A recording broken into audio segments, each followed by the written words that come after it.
आज की कहानी का शीर्षक है संतुलन। दीपक जी एक महान हस्ती हैं। उनकी प्रशंसा करना सूरज को दिया दिखाना है। ऐसे महान व्यक्ति दुनिया में विरले ही होते हैं। ऑफिस के हर एक कर्मचारी की उन्होंने किसी न किसी रूप में मदद की है। हम सब उनके ऋणी हैं। हम उनकी दीर्घायु एवं अच्छे स्वास्थ्य की मंगल कामना करते हैं। स्टाफ के सदस्य अपनी भावनाएं प्रकट कर रहे थे। इस दौरान सदस्यों के बीच बैठी प्रभा की और दीपक जी ने कनखियों से देखा। ऐसे समय भी उसके चेहरे का भावहीन होना दीपक जी को बेहद खला, पर उन्होंने उसे नज़रअंदाज कर दिया। स्वयं दीपक जी गदगद थे। उनके मातहतों ने उनको नमन किया और वरिष्ठ अफसरों ने उन्हें गले से लगा लिया। दिखावे से दूर अश्रुपूरित वह विदाई समारोह सचमुच अद्वितीय था, परंतु प्रभा के हृदय को कहीं से भी छू न सका। क्यों, कैसा लगा? लौटते समय दीपक जी ने आखिर प्रभा से पूछ ही लिया। बुरा लगने का तो सवाल ही नहीं उठता, प्रभा ने सपाट स्वर में उत्तर दिया। सीधी तरह नहीं कह सकती कि अच्छा लगा। घर की मुर्गी दाल बराबर। दीपक जी के यह कहने पर प्रभा मौन रही। अपनी खीज मिटाने के लिए घर आकर दीपक जी फौरन बच्चों के कमरे में गए। चीखते हुए टीवी की आवाज़ पहले धीमी की, फिर बच्चे को सिलसिलेवार विदाई समारोह के बारे में बताने लगे। अपनी माँ से पूछो, कितना शानदार विदाई समारोह था। अपनी पूरी नौकरी में मैंने इतना सम्मान किसी के लिए नहीं देखा। पापा जी आप महान हैं, कहते हुए बेटे ने नाटकीय मुद्रा में हाथ जोड़कर पिता का अभिवादन किया। दुनिया कहती है कि ऐसा पिता सबको मिले, पर मैं कहती हूँ ऐसा पिता किसी को न मिले। हाँ, इस मामले में मैं पक्की स्वार्थी हूँ, बेटी ने पापा के गले में बाहें डालते हुए कहा। तीनों सफलता के मद में रमे हुए थे। एक प्रभा ही थी उदास गुमसुम। उन तीनों के सामने आने वाले कल के लिए कोई प्रश्न नहीं था। प्रभा के पास अनगिनत सवाल थे। उन सवालों की ओर से दीपक जी का बेफिक्र होना उसे बेहद अखरता था। दीपक जी की अलमस्त तबीयत के कारण प्रभा की सहेलियां उन्हें साधु महात्माओं की श्रेणी में रखती थी, जबकि प्रभा उन्हें गैर जिम्मेदार मानती थी। सच था, ऐसे व्यक्ति को साधु ही बने रहना था। परिवार बसाने का उनके लिए कोई मतलब ही नहीं था। अपने बच्चों के भविष्य से उनका दूर दूर तक कोई वास्ता न था। बच्चे देर से हुए, उस पर पढ़ाई लिखाई से जैसे उन्हें बैर था। विवाह हाई स्कूल परीक्षा की 3 डंडियों का सगर बखान करती थी। विकास हायर सेकेंडरी का सीढ़ियां 2 बार लुढ़क कर बड़ी मुश्किल से तीसरी बार चढ़ पाया। मोहल्ले के नाटकों में सर्वश्रेष्ठ अभिनेता का इनाम पाकर उसकी ख्वाहिशें पंख लगाकर उड़ने लगी थी। एक तरह से जिद करके ही प्रभा ने उसे आईआईटी करने हेतु भेजा कि पहले पढ़ लो, फिर जो चाहे करना। पढ़ने के बाद भी उसके विचार नहीं बदले। वह दिन भर न जाने कौन कौन से नाटकों की रूपरेखा तैयार करता रहता। अपने बालों को वह निरंतर प्रचलित हीरो की स्टाइल में कटवाता। बेढंगी दुबली पतली काया पर न फबने वाले कपड़े सिलवाता और दिन भर मटरगश्ती करता। उसमें एक अच्छी बात जरूर थी कि घर की या पड़ोस की कोई भी चीज़ बिगड़ जाए, फौरन उसे ठीक करके ही दम लेता, चाहे वह साइकिल हो या टीवी। शुरू से ही उसे बिगड़ी चीज़ें सुधारने में दिलचस्पी थी। उसकी यही रुचि देखकर ही तो प्रभा ने उसकी तकनीकी प्रशिक्षण दिलवाया था। खबरदार जो मेरे बच्चों पर कभी हाथ उठाया, उन्होंने करक कर कहा था। विभा उनकी गोद में सर रखकर जोर जोर से रोने लगी थी। प्रभा को अपराधी के कटघरे में खड़ा कर दिया। प्रभा ने सिलाई में डिप्लोमा लिया था, सो सिलाई की क्लास घर पर चलाने लगी। पास पड़ोस की औरतें लड़कियां सीखने आती। कितना चाहा कि विभा भी उसके पास बैठकर सीखे, परंतु उसे सिवा टीवी और सस्ते घटिया किस्म के उपन्यासों के और कुछ नहीं सूझता। पिता के अंधे प्यार ने बच्चों को सिवा दिशाहीनता के और कुछ नहीं दिया था। ऐसे व्यक्ति को आज वक्ता लोग महामानव महामना न जाने क्या क्या कह गए। प्रभा की बहनें और सहेलियां उसे देखकर प्रभा की सराहना करती। माता पिता तो ऐसे दामाद पाकर पूरी तरह संतुष्ट थे। प्रभा यदि कोई शिकायत करने लगती तो माँ उसे फौरन टोक देती, रहने दे रहने दे, उनके तो मुंह में मानो जवान ही नहीं है, तब भी उनमें नुक्स निकाल रही है।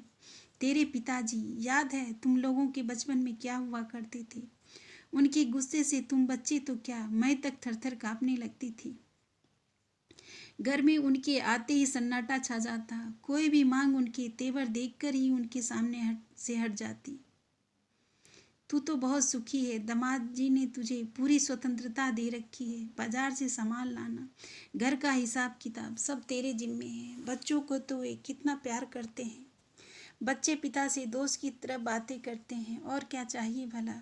प्रभा चुप ही हो जाती। कहना चाहती थी कि मैं पिताजी के गुस्से का थोड़ा सा हिस्सा उनके व्यक्तित्व में भी देखना चाहती हूँ, जिससे ये तार सरीखे बड़े होते बच्चे अपनी जिम्मेदारी समझें पाएं। लेकिन यह सब माँ की दृष्टि में व्यर्थ की बातें थी। दीपक जी भाग भाग कर पड़ोसिन के लिए दवाइयाँ ला रहे थे। समय से पूर्व प्रसव के इस जटिल केस को सफलतापूर्वक निपटाकर बेटा पैदा होने के बाद डॉक्टर साहब ने उन्हें पिता बनने की बधाई देने लगे। पति के कोमल हृदय का परिचय वह तभी पा चुकी थी जब उनका पूर्ण परिचय होना अभी बाकी था। शादी हुए अभी 15 दिन ही हुए थे तो प्रभा को तेज बुखार हो गया। दीपक जी उसके माथे पर ठंडे पानी की पट्टियां रख रहे थे, तभी उनकी पड़ोसन के पेट में दर्द उठने लगा। उसकी सास दौड़ी दौड़ी आई। यह जानकर कि पड़ोसी उस समय ऑफिस के काम से दौरे पर गए हुए हैं, दीपक जी एक क्षण भी गंवाए बिना फौरन सास बहू को अस्पताल ले गए। प्रभा की तरफ उन्होंने मुड़कर भी नहीं देखा। घर का दरवाजा भी बंद करने का उन्हें ध्यान न रहा। कराहती प्रभा ने उठकर स्वयं ही दरवाजा बंद किया और समय देखकर दवा निगलती रही। ऐसी हालत में उसने किस तरह अपनी तमरदारी की, उसे आज तक याद है। उधर दीपक जी भाग भाग कर पड़ोसिन के लिए दवाइयाँ ला रहे थे। समय से पूर्व हुए प्रसव के इस जटिल केस को सफलतापूर्वक निपटाकर बेटा पैदा होने के बाद डॉक्टर साहब उन्हें ही पिता बनने की बधाई देने लगे। घर आकर जब हंसते हंसते दीपक जी उन्हें यह प्रसंग सुना रहे थे, प्रभा की आंखों में स्वयं की अवहेलना के आंसू थे। प्रभा के प्रथम प्रसव के समय जनाब नदारत थे। अपने बीमार दोस्त की सिरहाने बैठे उसे फलों का रस पिला रहे थे। दीपक जी पड़ोस की भाभीयों में खासे लोकप्रिय थे। भाई साहब, आज घर में सब्जी नहीं आ पाई। अरे तो क्या हुआ, हमारे फ्रिज में मनचाही सब्जी है, ले आइए। ना हो तो प्रभा बना देगी, पकी पकाई ही ले आइए। भाई साहब, यह बिजली का बिल कोई दूसरी कह देती, बन्नू की स्कूल का फीस, गैस खत्म हो गई है, पिताजी की पेंशन का रुका हुआ काम। 50 सवाल का एक ही जवाब था। दीपक जी कितने फुर्तीले हैं। दीपक जी, हमारे पति तो इतने आलसी हैं, दिन भर पलंग तोड़ते रहेंगे, कोई काम उनसे नहीं होता। छुट्टे के दिन ताश की मंडली जमा लेंगे। लेकिन भाई साहब की बात ही अलग है। पड़ोसिनों की प्रशंसा से पुलकित दीपक जी तब दोगुने उत्साह से पड़ोसिनों के काम करते। प्रभा उनके ऐसे व्यवहार से कूटती थी। यह बात नहीं, बस उसका यही कहना था कि यह घोर सामाजिक व्यक्ति कभी तो पारिवारिक दायित्वों को समझे। यह क्या बात हुई कि जिन लोगों के जिन कामों को दीपक जी तत्परता से निपटाते आते थे, उन्हीं कामों के लिए प्रभा लाइन में धक्के खाती थी। कभी कुछ कह बैठती तो दीपक जी उसे स्वार्थी की उपाधि पाती। प्रभा को इस उपाधि से इतराज था भी नहीं। वह कहती, ऐसे परमार्थ से तो स्वार्थी भला। आजकल महिलाएं भी पुरुष के कंधे से कंधे मिलाकर आगे बढ़ रही हैं। उन्हें भी बाहर के सारे कामों को ज्ञान होना अति आवश्यक है। दीपक जी उसे समझाते। ये उपदेश अपनी भाभियों को क्यों नहीं देते। प्रभा तैस में आ जाती। उन्हें उनके पति देंगे, मैं कौन होता हूँ, दीपक जी कहते। बोझ ढोने वाले। प्रभा जी मन ही मन कहती और मुस्कुरा पड़ती। अवकाश प्राप्ति के बाद तो दीपक जी के पास समय ही समय था। मित्र, परिचित, रिश्तेदार सभी की तकलीफें दूर करने को वो हाजिर रहते। बाकी बचे समय में बच्चों के साथ टीवी देखते या ताश खेलते। कभी कभी दुनिया भर के समाचार सुनकर घंटों आपस में उन्हीं विषयों पर लंबा वार्तालाप करते, वाद विवाद करते, चिंतित होते और सो जाते। चिंता नहीं थी तो बस इस बात की कि विकास ने अपने विकास के सारे रास्ते खुद ही क्यों अवरुद्ध कर रखे हैं। तकनीकी प्रशिक्षण प्राप्त करके भी उसे बेकार घूमना क्यों पसंद है। 12वीं की परीक्षा का तनाव जब बच्चों के साथ साथ उनके माता पिता पर भी हावी रहता है, तब विभा और उसके पिता इससे अछूते क्यों हैं। बच्चों का गैर जिम्मेदाराना व्यवहार प्रभा के मन में आग लगा जाता। पर जब पिता ही उनका दुश्मन बन बैठा हो तो वह बेचारी क्या करती। एक दिन दीपक जी किसी परिचित की बेटी का फॉर्म कॉलेज में जमा करके लौट रहे थे कि दुर्घटना हो गई। उनके स्कूटर को पीछे से आती हुई कार की ठोकर लगी और वे स्कूटर से गिर पड़े। किसी ने उन्हें अस्पताल पहुंचाने के बाद घर पर प्रभा को सूचना दी। सूचना पाते ही प्रभा के थे हाथ पांव फूल गए। विकास को तो कुछ सूझ ही नहीं रहा था। विवाह बच्चों की तरह फूट फूट कर रोने लगी। पड़ोसियों ने दोनों को संभाला, प्रभा को अस्पताल पहुंचाया। अस्पताल का बरामदा उनके मित्रों परिचितों से ठसाठस भरा हुआ था। ऐसा लगता था मानो कोई लोकप्रिय नेता भर्ती हो। प्रभा को ढांढस बंधाने वाले भी कई थे। कोई उसे नींबू पानी पिला रहा था तो कोई उसके घर का खाना पहुंचा रहा था। किसी ने दीपक जी के पास रात को रुकने की योजना बनाई थी तो कोई घर पर बच्चों के पास सोने जा रहा था। प्रभा ने देखा कि विकास और विभा का व्यवहार ऐसी कठिन परिस्थिति में भी धीरज और हिम्मत भरा नहीं था। माँ को सहारा देना तो दूर, वे दोनों मानो अपने ही होशो हवास खो बैठे थे। किशोर से युवा हो चुके बच्चों के इस व्यवहार को प्रभा ने काफी नजदीक से महसूस किया। दीपक जी के पैर की हड्डी टूटी थी। 15 दिन बेहद आपाधापी में गुजरे, लेकिन प्रभा को कोई परेशानी नहीं हुई। एक तरह से सभी ने उनकी जिम्मेदारी अपने कंधों पर उठा रखी थी। सुबह के नाश्ते से लेकर रात के खाने तक कोई न कोई सारा इंतजाम कर देता, वह भी अत्यंत विनम्रतापूर्वक, एहसान जताते हुए नहीं। सबका इतना मान सम्मान प्यार दुलार पाकर प्रभा सचमुच अभिभूत थी। बड़ी मुश्किल से जब एकांत मिला तब दीपक जी के सामने उसने अपनी भावना जताई तो दीपक जी गदगद हो गए। उन्होंने खुशी में प्रभा का हाथ थाम लिया। बच्चे भी कहने लगे, माँ देखा तुमने, पिताजी की समाज सेवा की हमेशा निंदा की है, लेकिन आज वे ही लोग हमारे कितना काम आ रहे हैं। ठीक है, मैंने मान तो लिया कि मैं गलत थी, प्रभा तृप्त भाव से बोली। 15 दिनों बाद दीपक जी को अस्पताल से छुट्टी मिली तो घर पर आने जाने वालों का तांता लग गया। लेकिन अभी 2-3 महीनों तक प्लास्टर लगना था। जैसे तैसे दिन बीतते गए, भीड़ छटती गई, सभी अपने अपने कामों में व्यस्त हो गए थे। तो वे भी अपनी जगह पर गलत नहीं थे। आखिर कोई किसी के परिवार का कब तक बीड़ा उठाता। प्रभा पर दोहरी जिम्मेदारी आन पड़ी, घर की व्यवस्था, बाहर का काम, इसके अलावा दीपक जी की परिचर्या। उसके पैरों में जैसे गिर्री लग गई। दीपक जी को अब एहसास होने लगा कि उनके बच्चे माँ के काम में जरा भी हाथ नहीं बटाते। दिन भर टीवी के सामने डटे रहेंगे या बाहर घूमते रहेंगे। दिन भर काम में लगी हुई प्रभा को देखकर उनके मन का रिक्त कोना भीगने लगा। पलंग पर पड़े पड़े मुख दर्शक बने हुए प्रभा की परेशानियों को जैसे नए सिरे से देखने लगे। एक दिन जब प्रभा सब्जी लेने गई थी, दीपक जी ने बच्चों को आवाज दी और बड़े प्यार से कहा, बेटा घड़ी दो घड़ी पिताजी के पास भी तो बैठा करो। फिर विभा से बोले, आज खाना तुम बना लो, तुम्हारी माँ सब्जी लेने गई है। उनकी बात सुनकर विभा की आंखें फैल गई। खाना मैं बनाऊंगी? प्रभा हैरत से उन्हें देखने लगी, फिर धीरे से बोली, आपकी तबीयत तो ठीक है, विभा को खाना बनाना कहाँ आता है? इसमें अचरज की क्या बात है? क्या तुम्हारी उम्र की और लड़कियां खाना नहीं बनाती? दीपक जी बोले, लेकिन वे अपने पिता की लाडली थोड़ी ही हैं। विभा ने अपनी बाहें दीपक जी के गले में डालकर लड़ियाते हुए कहा, मुझे कहाँ आता है खाना बनाना। विकास, तुम सब्जी ले आया करो, बाहर के कामों में माँ का हाथ बटाया करो, दीपक जी ने बेटे से कहा। यह सुनकर विकास आश्चर्य से उन्हें देखता रहा, फिर धीरे से बोला, पिताजी, अब तक तो ये सारे काम माँ ही देखती आई।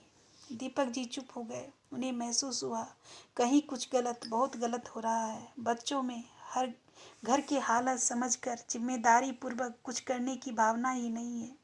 लार प्यार और सिर्फ लार प्यार में पले ये बच्चे इस स्नेह का प्रतिदान करना ही नहीं जानते। वे तो सिर्फ एक तरफा पाना जानते हैं। उन्हें याद आया कि 5 वर्ष की नन्ही सी उम्र में ही वे अपनी माँ का दर्द समझते थे, उनका सिर दबाने की चेष्टा करते, उनका कोई काम करके धन्य अनुभव करते, लेकिन माँ उन्हें 7-8 बरस का छोड़कर चल बसी। उनके सिर पर जैसे पहाड़ टूट पड़ा। संयुक्त परिवार में ताई जी, चाची जी का कृपाभाजन बनने के लिए बहुत जद्दोजहद करनी पड़ती। उनके कई काम करने के बाद ही 2 मीठे बोल नसीब होते। इस तरह छोटी सी उम्र में ही उन्हें दूसरों के काम करने से होने वाले लाभ का पता चला। धीरे धीरे दायरा बढ़ा। दूसरों को उपकृत करके अजीब सी संतुष्टि मिलती, बदले में अनेक तारीफें मिलती, ढेरों आशीर्वचन मिलते। मातृहीन मन को इससे बड़ा दिलासा मिलता। तब घर का काम करने में आनंद नहीं मिलता। घर वाले उनके कामों को कर्तव्य की श्रेणी में रखते थे। कर्तव्य शब्द की सुस्तता और रसहीनता उनके गले नहीं उतरती थी। बाहर वालों के नर्म, मुलायम, मीठे प्रशंसा आख्यानों की चाशनी में उनका मन डूब जाता। उनकी शादी हुई, तब भी यह आदत यथावत बनी रही। गृह स्वामी बनकर वे भी जनता जनार्दन के सेवक ही बने रहे। इधर कुछ दिनों से वे महसूस कर रहे थे, प्रभा ने उनकी मदद के बगैर कैसे परिवार की जिम्मेदारी अकेले अपने कंधे पर उठा रखी थी।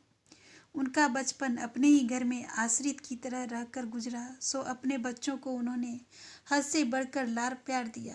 बच्चों के कारण पत्नी से भी कड़क व्यवहार किया, उसकी उपेक्षा ही कर दी, उसे अधिकार ही नहीं दिया कि वह बच्चों में उचित संस्कार डाल पाए। प्रभा सब्जी लेकर आ रही थी। आंचल से पसीना पोंछते हुए वह घर में दाखिल हुई। उसे देखकर उनके हृदय में बहुत ही दया आई। आओ, घड़ी 2 घड़ी सुस्ता लो, वे स्नेह से बोली। लेकिन प्रभा उनके मन में उठ रहे बवंडर से अनजान थी। फुर्सत कहाँ है, अब खाना बनाने में जुटना पड़ेगा। प्रभा बोली, खाना विभा बना देगी, दीपक जी बोले। यह सुनकर प्रभा हैरत से उन्हें देखने लगी, फिर धीरे से बोली, आपकी तबीयत तो ठीक है, विभा को खाना बनाना कहाँ आता है? नहीं आता है तो सीख लेगी, उन्होंने तरल स्वर में कहा। प्रभा, दिन रात खटते खटते तुम कितना थक जाती होगी। मुझे महसूस हो रहा है कि बच्चों को मेरे अत्यधिक लाड़ प्यार ने बिगाड़ कर रख दिया है। वे माँ बाप का दुख दर्द जरा भी नहीं समझते। माँ बाप का ना सही, दूसरों का तो खूब समझते हैं, जानते हैं। विकास अपने पड़ोसियों के कितने काम आता है। विभा भी सहेलियों के लिए प्राण तक निछावर करने को तैयार रहती है। सुनकर दीपक कुछ क्षण चुप रहे। वे विभा का व्यंग भली भांति समझ रहे थे। फिर एकाएक दृढ़ स्वर में बोली, प्रभा, माना कि बच्चों को बड़ा करने में मुझसे बड़ी भूल हुई। उनके व्यक्तित्व के विकास का रास्ता घर से ही होकर बाहर की ओर जाता है। यह बात मैं खुद नहीं समझ पाया तो उन्हें क्या समझाता। लेकिन अभी भी समय हाथ से नहीं निकला है। उन्हें सुधारने की कोशिश तो की जा सकती है ना। प्रभा को तो जैसे अपने कानों पर विश्वास ही नहीं हो रहा था। वह बस उन्हें औपलक देखे जा रही थी। इतने सालों बाद पति द्वारा उसके काम की कद्र हुई थी। बच्चों के प्रति चिंता प्रकट की गई थी। यह सच था या सपना? लेकिन भावातिरेक में दीपक जी की ओठों से निकले पश्चाताप के शब्द मीठे कैसे हो सकते हैं? दीपक जी के कंधों पर अब नई जिम्मेदारी आ पड़ी। उन्होंने बच्चों को आवाज देकर उन्हें उनके काम बांट दिए और खुद भी बिस्तर पर परे परे उनसे जो बनता करते।